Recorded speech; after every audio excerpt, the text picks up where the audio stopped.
Isa ba ka sa naay mga ex nga gusto nimong balikan? Hoy DJ, nganong balikan man ang ex na gani?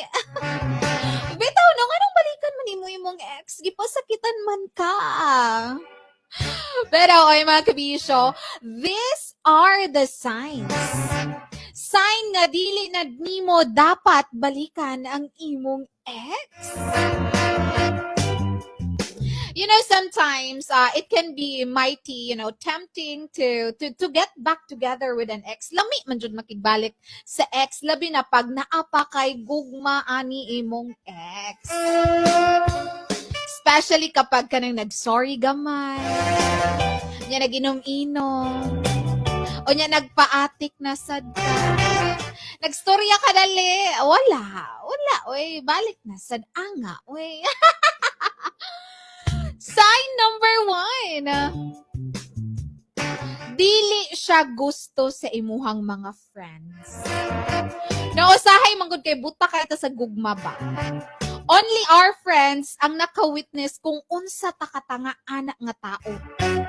Kana nga tao, wala dyan nato nakita ang lahat ng mga pagkakamali at pagkukulang niya sa'yo, pero yung true friend mo, kitang-kita at alam na alam nila yan. And you know what? If you trust them and they loved you, their options matters good, or their opinions matters good. Ayan. Sign number 2. Giguba niya imong trust. Dili ni condom nga trust nga kung maguba pwede rang ilisan. Hoy! Pag trust na ang naguba, lisod na gyud kayo ni ibalik. Let's say for example, nagbalik mo. Dili gihapon mo magdugay kay naa na kay trust issues ana imuhang ex. So much better nga no na.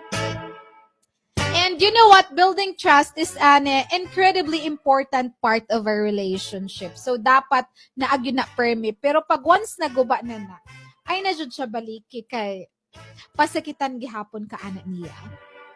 Sign number 3, nag-cheat siya. Wala na daghang explanation, basta nag-cheat na, ayaw nagbalik.